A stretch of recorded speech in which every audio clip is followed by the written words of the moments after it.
اللهم صل على سيدنا محمد يا رب صل وسلم دائما ابدا على حبيبي. دوسرا تہوار کون سا ہے ہمارا؟ بول لو بھائی. بقرعید، عید الاضحیٰ.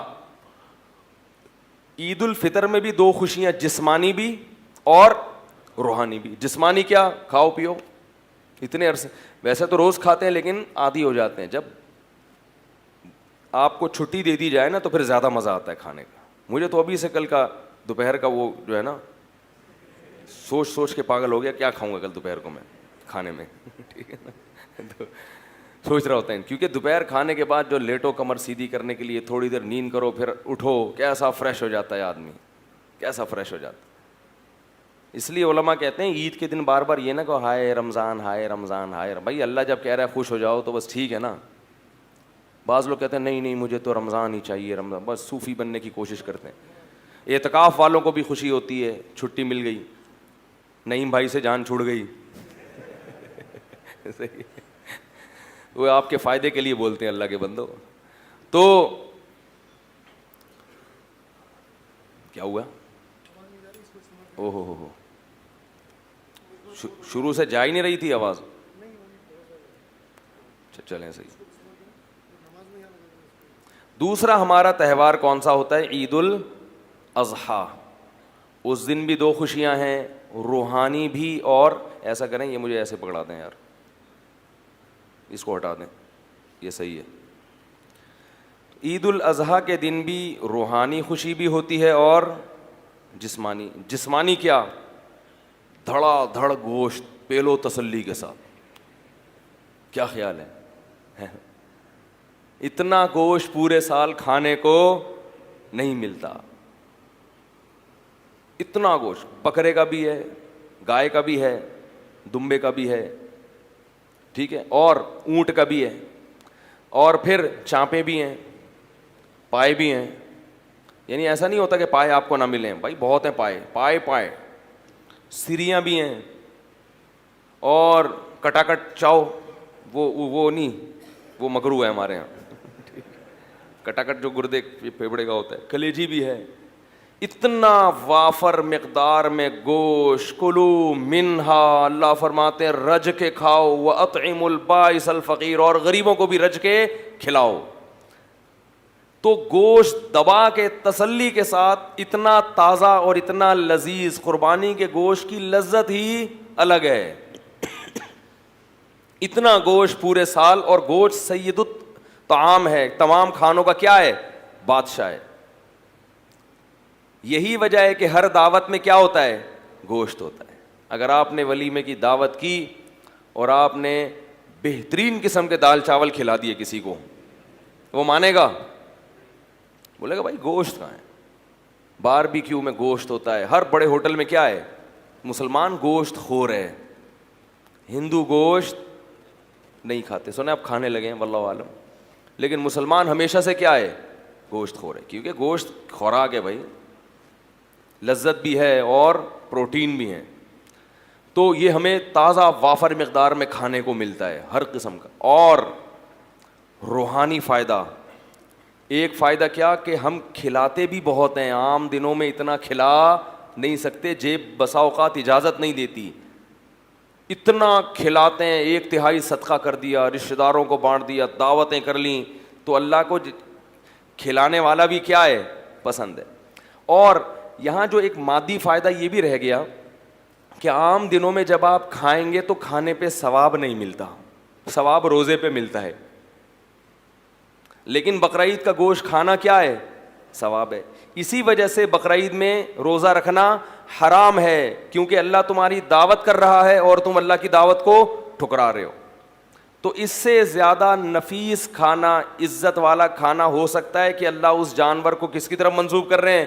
میرا ہے یہ، اور میں تمہیں کھلا رہا ہوں. کھلاتا تو پورے سال اللہ ہے، لیکن اس کی نسبت اللہ نے کس کی طرف کی؟ اپنی طرف. کہ یہ میرا جانور ہے، میرے نام پہ قربان کیا تو مجھے دے دیا، مجھے گفٹ کر دیا ہے. اب میں تمہیں اجازت دیتا ہوں کہ میری اس چیز میں سے تم بھی کھاؤ. آپ کہہ میرا روزہ ہے، غضب آئے گا اللہ تعالیٰ کو. تو وہ کھانا بھی معمولی کھانا نہیں ہے. وہ کون کھلا رہا ہے؟ اللہ کی طرف نسبت ہے. اللہ کی ضیافت, اللہ نے میزبانی کی ہے مسلمانوں کی, تو اس کا کیا مزہ ہے بھائی, اس کو تو پھر کباب بنا بنا کے ٹھوسو. اور دوسرا روحانی فائدہ, یہ تو جسمانی فائدے ہو گئے, دوسرا روحانی فائدہ کیا؟ صدقات و خیرات.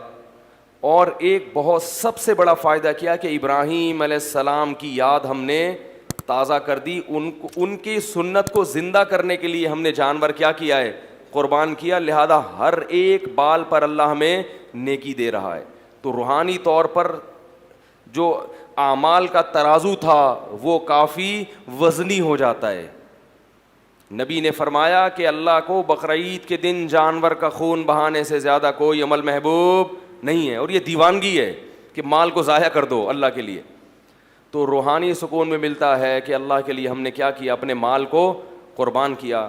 اور جسمانی بھی کہ دوپہر کیا ملے گا کھانے کو, کلیجی تو 10 بجے ہی آ جاتی ہے, اور پھر وہ چلتا رہتا ہے سیٹ اپ. تو یہ دو خوشیاں ہمیں منانی نہیں پڑتی خود بخود.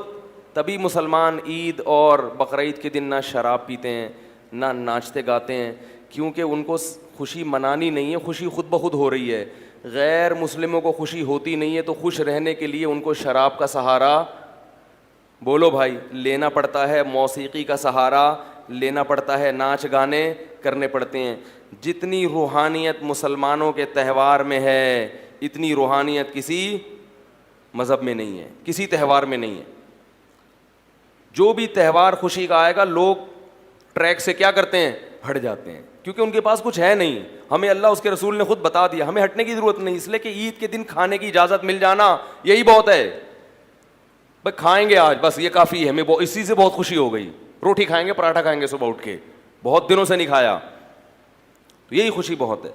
تو اس لیے میرے بھائی قرآن مجید میں اللہ تعالیٰ کا ارشاد ہے, فطرت اللہ التی فطر الناس علیہا, اسلام وہ دین فطرت ہے جس پہ اللہ نے لوگوں کو پیدا کیا.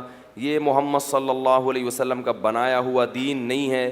کوئی انسان اس قابل نہیں ہوتا کہ وہ اتنی سی عمر میں بغیر کسی یونیورسٹی میں پڑھے ایک ایسا دین دنیا کو دے کے چلا جائے جس کے مقابلے میں کھڑے ہونے کے لیے کوئی تیار نہ ہو.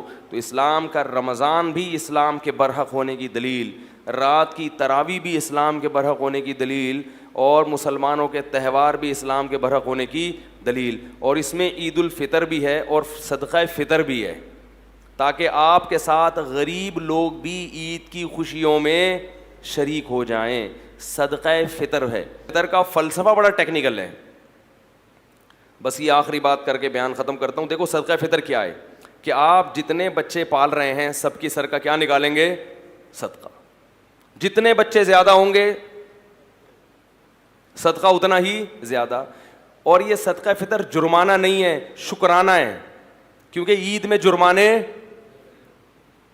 بولو یار, بڑی ٹیکنیکل بات کر رہا ہوں, ٹیکنیکل, یہ کتابوں میں شاید آپ کو نہ ملیں.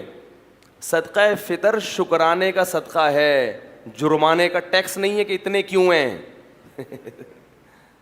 یہ شکر ہے کہ ماشاءاللہ اتنے ہیں, تو تمہیں اللہ نے تمہارے ذریعے سے اتنے لوگوں کو کھلا رہا ہے, لہذا سب کی طرف سے شکر کے صدقہ نکالو کہ اللہ تو نے میرا ہاتھ اوپر رکھا اور مجھے اتنا کچھ دیا کہ میں اتنے لوگوں کی, اتنے بچوں کو کھلا رہا ہوں. اللہ نے کہا یہ اتنی بڑی نعمت ہے, کیونکہ کھلانا اللہ کا کام ہے, یہ اللہ کی صفت. تو یہ تجھے اللہ نے توفیق دی کہ تو کھلا رہا ہے, لہذا اس کا شکر میں مزید پیسے تجھے جمع کرانے پڑیں گے. تو اس سے فیملی پلاننگ والوں کے نظریات پہ, بولو بھائی, وہ کہتے ہیں 2 بچے نعمت ہیں, 2 بچے نعمت ہوتے تو 10 بچوں پہ شکرانہ کم ہوتا, 2 پہ زیادہ ہوتا, کہ اتنی بڑی نعمت صرف 2 ہیں. اللہ نے کہا جتنے بچے ہیں ہر ایک کا شکرانہ الگ سے, کہ اللہ یہ بھی ہے, یہ بھی تو نے مجھے نعمت دی, لہذا اس کا بھی 2.25 کلو گندم یا 2.25, دونوں قول ہیں علماء کے.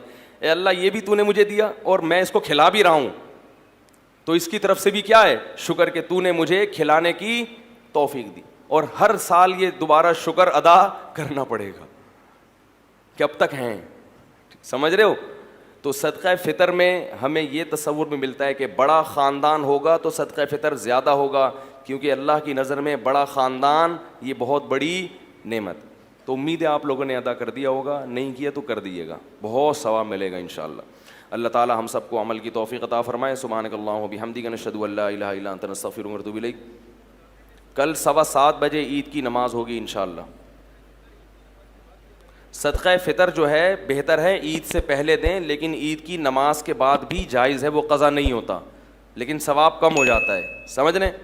وما علینا